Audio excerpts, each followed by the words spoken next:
Admitted murderer Bryan Kohberger is spending Christmas in a cell with restrictions while other families enjoy lights, company, and tradition. I'm taking a look at Kohberger's first Christmas behind prison walls and what that day really means inside a maximum security institution. I'm Angenette Levy, and this is Crime Fix.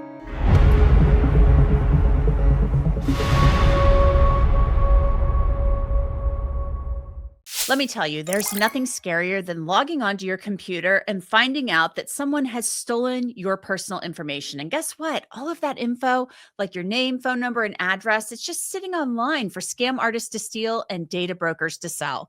Well, guess what?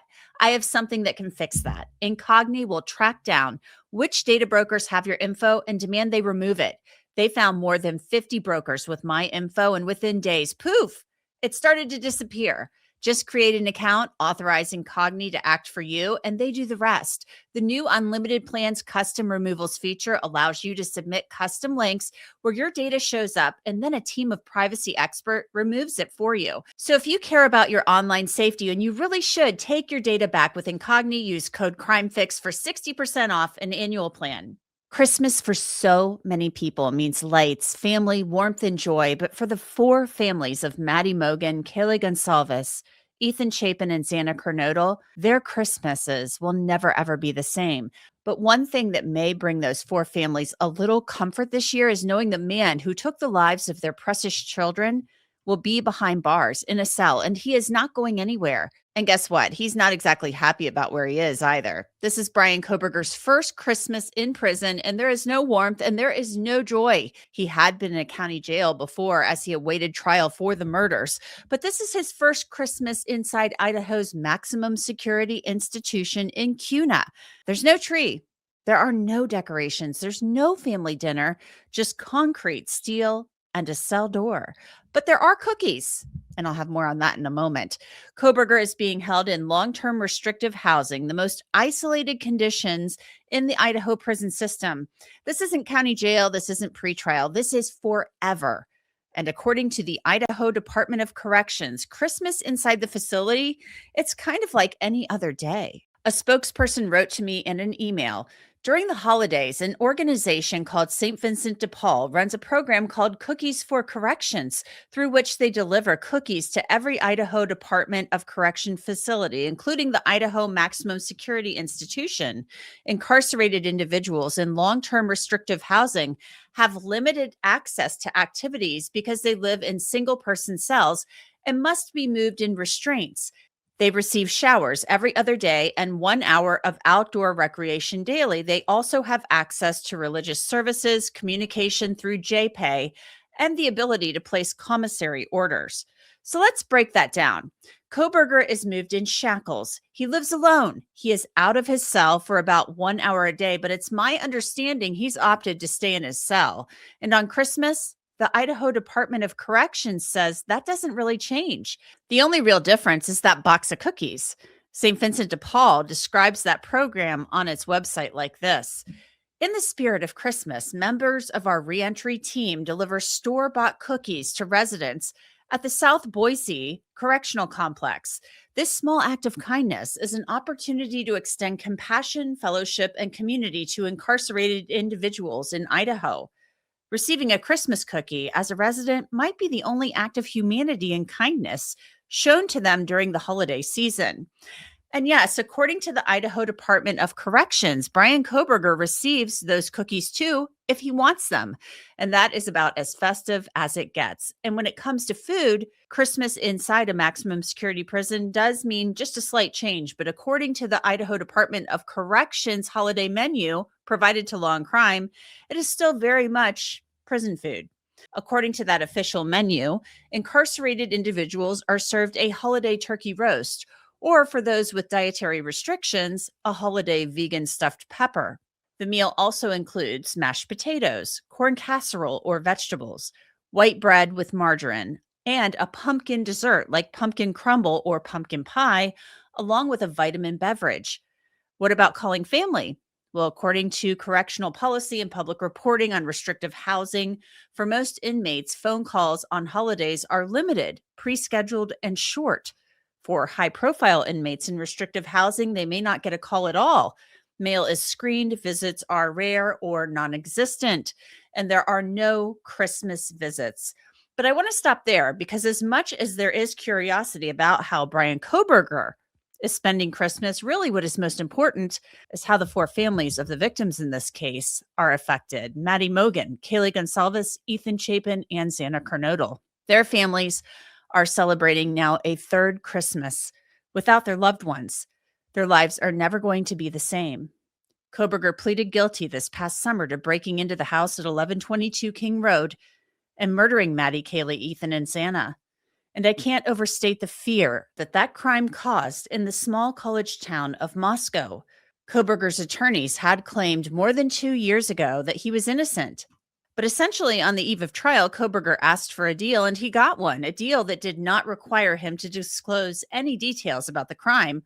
All he had to do was say in court, "Yes, I'm guilty. I did it." And now, as he spends his first Christmas serving life in prison, there are still a lot of questions about what this kind of sentence means and what life actually looks like for someone like Bryan Kohberger inside of a maximum security prison. Kohberger hasn't exactly been a model inmate. As far as we know, he hasn't gotten into any trouble, but he's been causing the staff a lot of headaches with complaints about food and his claims that other inmates are taunting him and much more. All right, so let's bring in Chris McDonough. He's the host of The Interview Room, also a retired homicide detective, and he has a pretty good pipeline into that prison in Xana, Idaho. So, Chris, we've heard from the very beginning that Bryan Kohberger is not happy with the accommodations, if you will, at the maximum security prison there. He's on J Block, which apparently is not a bad block there at the prison, but he's not happy. So what is the very latest that you're hearing out of the prison, aside from him not liking his bananas? Angenette, you can't really make this stuff up, right? I mean, here's Right. a guy that kills four people, ends up in the, Department of Corrections. He's in isolation, basically, in the J block. So they do what they call a 23 and 1, which is 23 hours a day in the cell, 1 hour out. And when they do let them out, they put them in, these little cages, and the inmates call them dog cages. Hmm. And what they have to do with Bryan Kohberger right now is they have to keep him away from other inmates because they've been taunting him so much, and they're also worried, obviously, if something were to happen to him, what the exposure to the prison would be based on some of the complaints that Brian's been making. The bananas is just the start. He's really out there complaining about just about everything. When you say complaining about everything, we know from his prior handwritten grievance forms that, like his meal, he one time I think he didn't get his apple, and then another time he was complaining that this doesn't meet the dietary guidelines, according to the handbook, and he was getting very particular. Um, I'm sure the prison is just handing out the food that they order from whatever food service brings it in, or whether they have a prison kitchen. I don't know. But it's prison, it's not the Hilton. So, what are you hearing about these complaints from the prison insiders? Yeah, so I think he has forgotten he that this is a prison, right? And it's not only a prison, it's a maximum housing prison, meaning, they send the worst of the worst to the CUNA prison system there in Idaho. And that's what they call a SHU unit. It's a special housing unit, SHU. Okay. And in there are all the individuals who are like-minded Bryan Kohberger. And like I was talking about a little bit earlier, the 23 and 1. One of the things they have to keep an eye on is if they put him out there with another inmate, other inmates, believe it or not, have been known to throw, like body fluids Mm-hmm. through the chain link fences at each other. Mm-hmm. And so those are the kind of things they want to keep him away from right now. And because of that, he has a litany of complaints. He's writing about, wanting to harm himself still to the staff. He's talking about the relentless taunting from the other inmates, and they're still not letting up on him. Now, the problem with that, obviously, from a staff perspective, is that takes a lot of time, away from them because they have to respond to each one of those notes or any communication that's given from an inmate to staff member. They have to run that up the flagpole, and if it's a mental health issue, then of course they got to get the medical staff involved. And so the question is he playing this like Bryan Kohberger, almost as if he's a prison diva? Okay, and now they're having to respond to all of these you know ridiculous type of things, to your point, where he's pointing out violations from the manual, etc. Or is in fact he going to harm himself, and that he needs now a psychological evaluation and plugged into the mental health ward? Remember that leaked video? Right. That was a whole different cell. But you know so is this a play, or is he serious? They don't know right now, so they're keeping him isolated, away from everybody. So my personal thought on this, and obviously I've never spoken to Bryan Kohberger.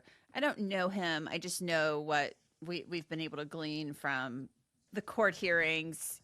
I think he was a major pain to his defense team in the way they described him and their interactions with him. I think that he thinks he's smarter than everybody else.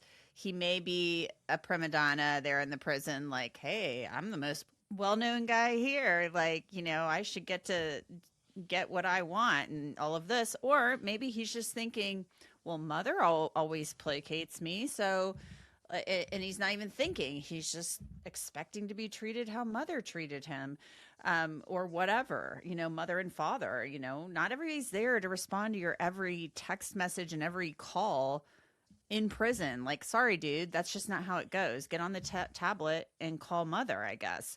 But my thing is, I'm sure that medical unit cell that we saw in the leaked video, it looked pretty nice. So it looked nicer, at least. I don't know. I haven't been there, but it looked like it was roomier. It might have a nicer setup. So to me, I'm thinking he probably was like, I want to go back to the medical unit. That was a better space. Yeah, and is this a play to that, right? Where he's saying, because he's very ambiguous, like we've mentioned before. He's not saying, I'm gonna, you know, take my life or anything like that. It's very ambiguous. He tells the staff, I'm gonna harm myself, and so everybody's sitting back going, well, what exactly does that mean, Brian? How do we get to understand what exactly that means? And so he's going to have to come to the waters, right, of baptism, for lack of a better term, and realize that his family dynamics have changed, and he's got a prison full of crazy brothers, though, and these are the individuals that are going to make or break him ultimately for his life sentences. And he's not making very good path or good pathway into those relationships. In fact, they hate him, and that's the other problem that he's developing, underneath the surface here. So as he continues to, kick up that current of complaints, complaints about the guards, complaints about the prison, complaints about the facilities, and his food, all of that encompasses this whole idea around him from the other inmates is, what, this guy's not going to assimilate here, and therefore we're going to make it miserable for him. And they're going to continue the psychological pressure on him and the torture from the other inmates. I'm sure they will, because he's made himself an easy mark. He has Yeah, not he has not shown the guys in the prison that, hey, I'm tough. I can handle it.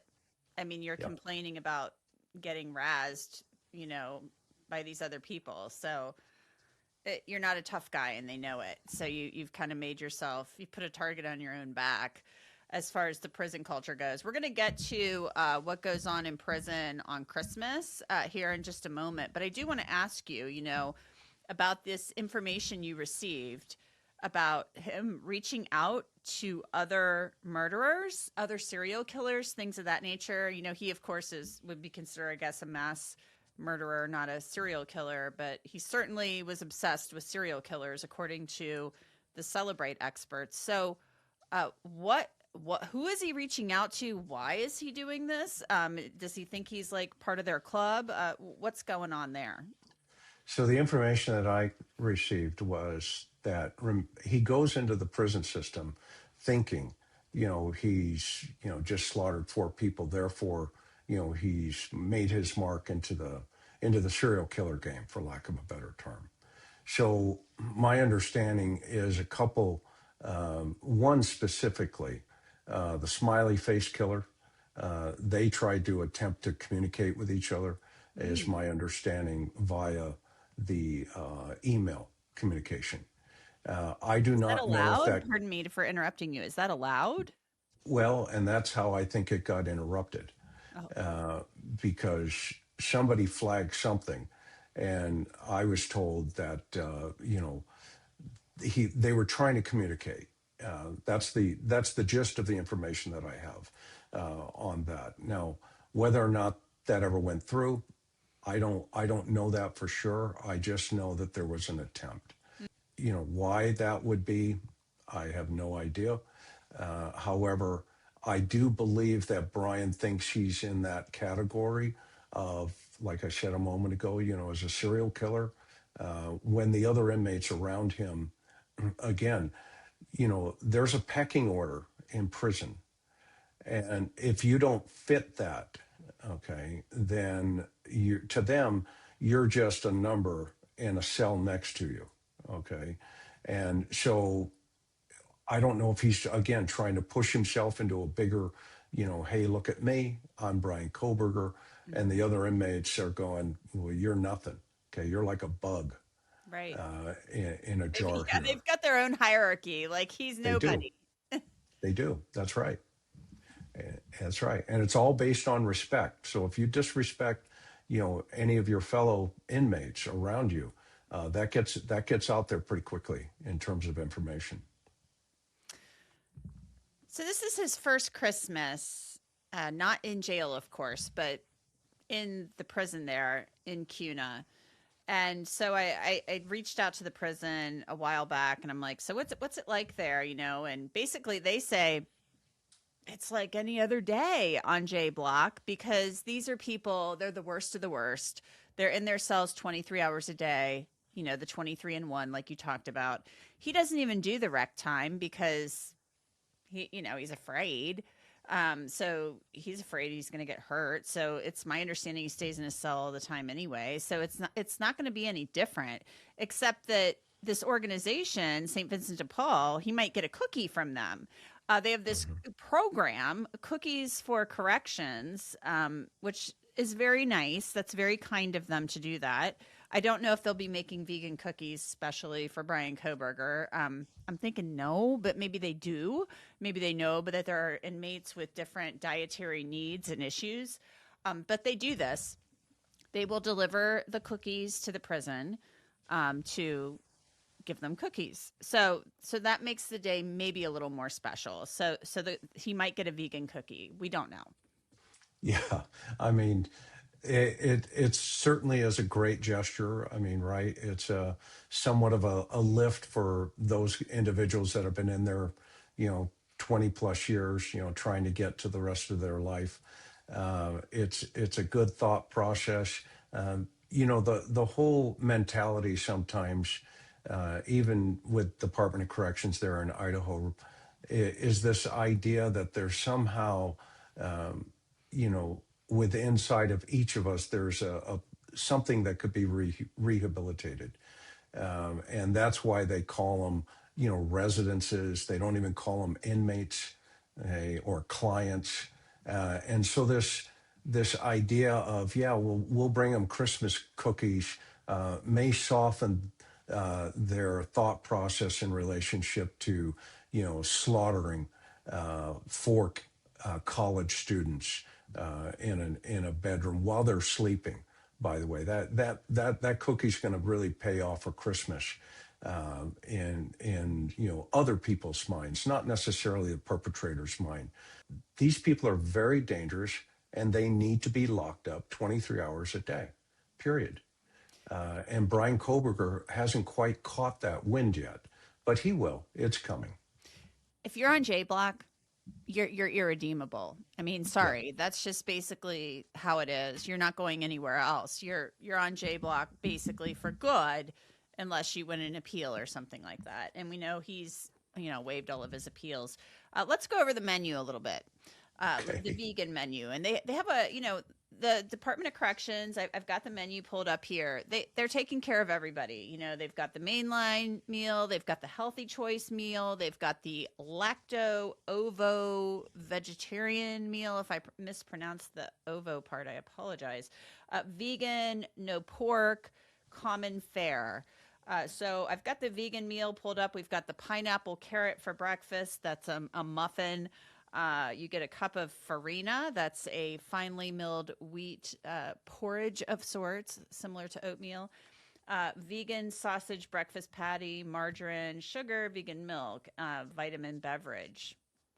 Then, and I'm sure you can get stuff from the commissary, snacks, things of that nature. And then there's some other options they've got for lunch, fresh fruit, banana. I guess that's where the bananas are coming from, the banana for lunch, peanut butter. We got some jelly. We got whole grain bread. So you get PB&J for lunch. Cookie number 6. Maybe that's the cookies from, St. Vincent de Paul. That's a peanut butter cookie, and then tortilla chips. And then we've got for dinner a 2-piece holiday vegan stuffed pepper, holiday corn casserole, white bread, margarine, mashed potatoes, garden salad number 1, ranch dressing, holiday pumpkin crumble, and whipped topping, along with a vitamin beverage. So quite the smorgasbord of things there. But they must serve the cookies at lunch. So um, that doesn't sound so bad. No, and you know, to think that there are 4 families with 4 empty chairs Exactly, at and he's their complaining about dinner a table. banana. Yeah. And here we are, talking about his menu or his menu options, right? His choices.